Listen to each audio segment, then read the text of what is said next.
15 বছর আগে, মানে আজকে যার বয়স 15 বছর, সে হয়তো ভাবতেও পারবে না যে 15 বছর আগের, অর্থাৎ 2009 সালের আগের বাংলাদেশ কি অবস্থায় ছিল।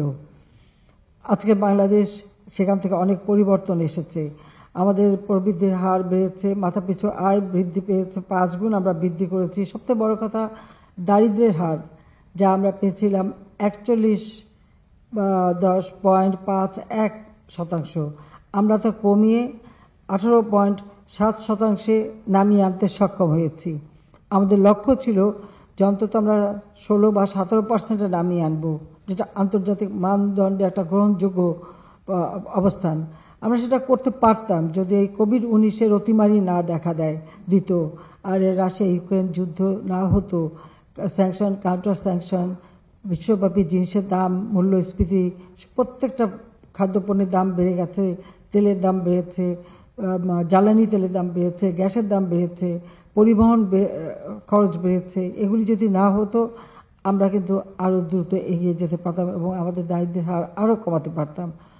যারা অতি দরিদ্র, এই অতি দরিদ্র কিন্তু আমাদের প্রায় 25% উপরে ছিল, যেটা আমরা 5.6% নামিয়ে আনতে সক্ষম হয়েছি।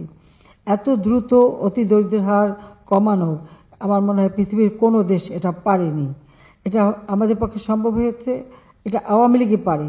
তার কারণ হচ্ছে আমরা খুব পরিকল্পিতভাবে পরিকল্পনা নিয়েছি এবং আমাদের এখন লক্ষ্য হচ্ছে যে বাংলাদেশে কেউ আর ভূমিহীন থাকবে না, গৃহহীন থাকবে না, অতি দরিদ্র বলে কেউ থাকবে না।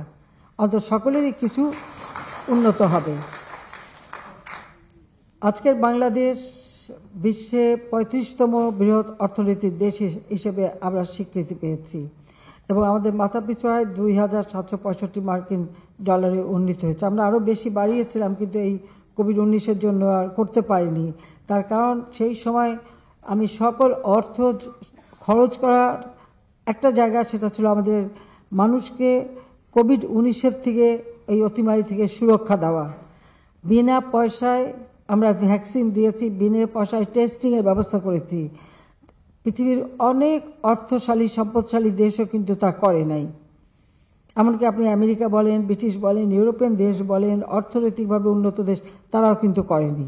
কিন্তু আমি বাংলাদেশে সেটা করেছি, কারণ আমি মনে করেছি টাকাটা বড় কথা না, দেশের মানুষকে বাঁচানো বড় কথা। কারণ দেশের মানুষকে রক্ষা করতে পারলে তো আমরা পরবর্তীতেও আরও উন্নতি করতে পারবো।